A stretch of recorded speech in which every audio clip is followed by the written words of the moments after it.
berbicara isu sekarang ini masalah resesi Ya. global ya, katanya yang mulai sekarang digaungkan dan banyaknya pemberitaan-pemberitaan baik itu di media cetak, elektronik, media online juga sudah banyak yang bahas tentang bagaimana nanti suramnya dunia di tahun 2023. Ya.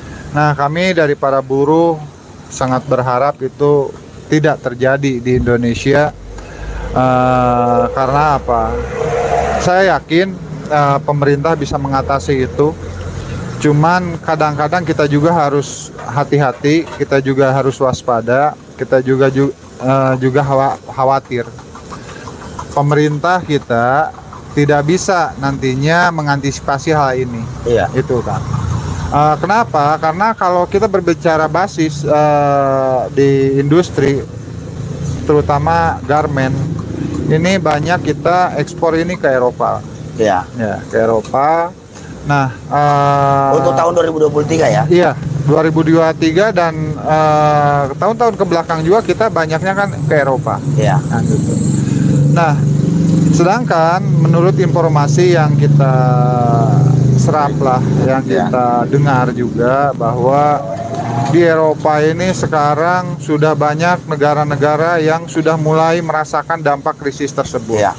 Salah satunya adalah Jerman, Inggris juga udah Prancis. mulai, apalagi Amerika, Iya, kan itu. Nah, ini yang basis-basis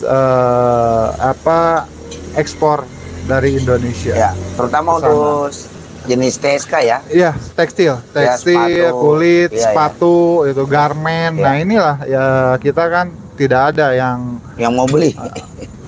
produksi tetap jalan. Ini orderan nyampe 2023 ini ada. Cuman kemungkinan ini banyak di pending. Iya, karena tidak ada yang beli di sana. Nah, boro-boro karena bisa gitu yang ya. sudah jadi pun ada di pending. Iya, iya. Gitu. Ini yang menjadi kekhawatiran kita. Nah, ini bagaimana kita menyikapinya? Sebetulnya ada sisi negatif dan sisi positif kan. Iya. Sisi negatifnya adalah apabila ini pemerintah tidak bisa mengantisipasi dengan keadaan ekonomi kita sekarang yang carut marut. Iya. Gitu. Dihantam Covid gitu kan. Udah Covid mulai bangkit, dihantam kenaikan BBM. Iya. Nah, ini juga menambah daya beli masyarakat ini berkurang. Iya. Nah, di saat daya beli berkurang, dihantam lagi resesi. Nah, ini yang kita khawatirkan. Coba bayangin kalau terjadi resesi, Kang, ini suku bunga naik. Iya, kemarin juga Bank Sentral Amerika Fed udah menaikkan lagi jadi 8% sekarang. Nah, ini suku bunga naik ya, suku bunga naik. Terus nanti banyak kawan-kawan buruh ini kita tidak menampik ya. Kawan-kawan buruh ini kan banyaknya properti, rumah juga banyak yang kredit, nyicil, motor, kendaraan juga nyicil. Nah, dengan suku bunga naik, secara otomatis cicilan juga kan naik kan? Iya. Kan itu. Nah, terus penghasilan nanti berkurang.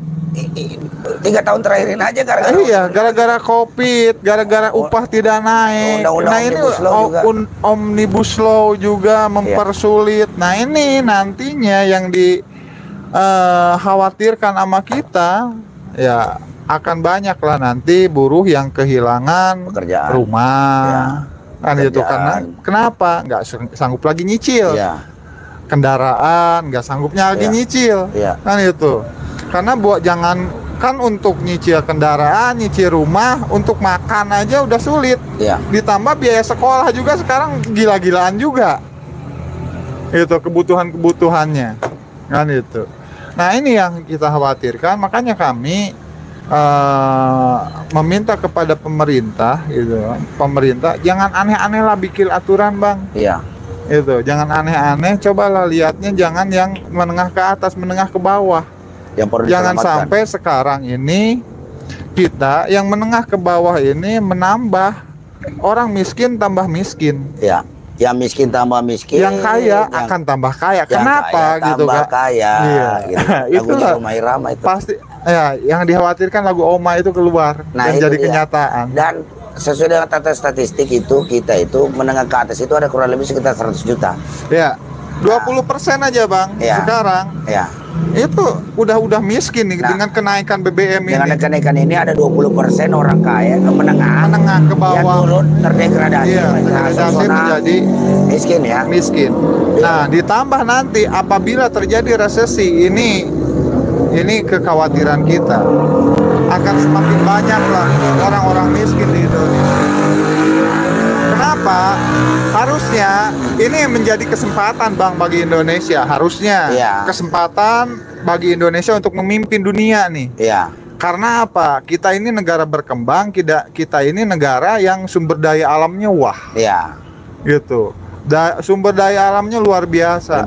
Cuma permasalahannya ini sumber daya alam ini yang mengelola sekarang siapa bang? Ya udah diserahkan ke asing. Nah ini yang jadi permasalahannya di situ bang, gitu.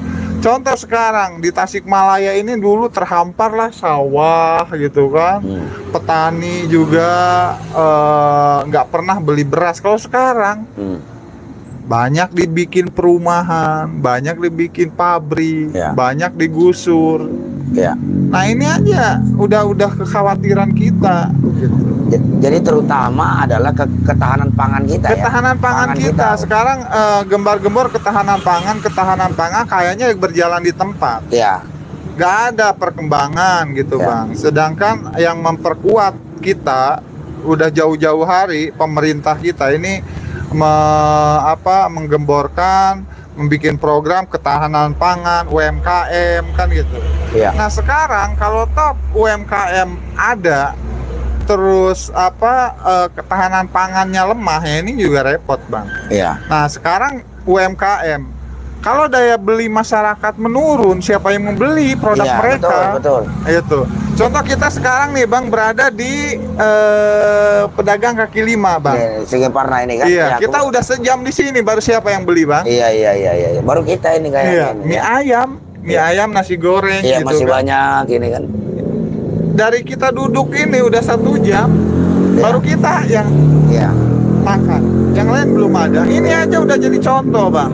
Bahwa makin rendahnya daya beli ya. Daya beli itu masyarakat ini udah benar-benar rendah. Dan kita juga pemirsa sengaja podcast di sini menunjukkan bahwa mengingatkan juga pemerintah bahwa tahun 98 waktu krisis ekonomi waktu itu yang menyelamatkan Republik ini tetap berdiri adalah kemampuan rakyat Indonesia yang menjalankan secara mandiri sebenarnya di tingkat UMKM seperti begini. Inilah sebenarnya yang menghidupkan perekonomian waktu itu sehingga bisa terselamatkan. Namun sekarang udah 2023. 22. Ya kan, 2022 ini sudah 24 tahun yang lalu. Nah, bagaimana menyingkapi ketika UMKM juga menjerit?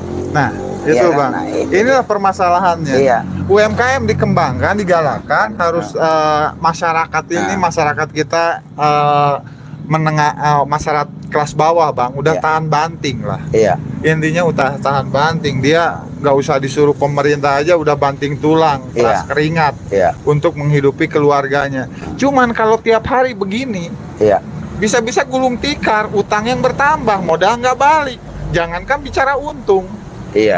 Itu. Betul. Nah ini yang harus jadi perhatian juga. Kami mohon kepada pemerintah bagaimana nanti solusi yang terbaiknya. Gitu. Sekali lagi ditambah ada isu resesi tahun 2023 ini perekonomian daya beli ini sangat rendah. Gitu, sangat rendah. Nanti dunia gelap. Karena nggak ada perputaran ekonomi di situ, orang-orang kaya lah sekarang yang akan tambah kaya bang.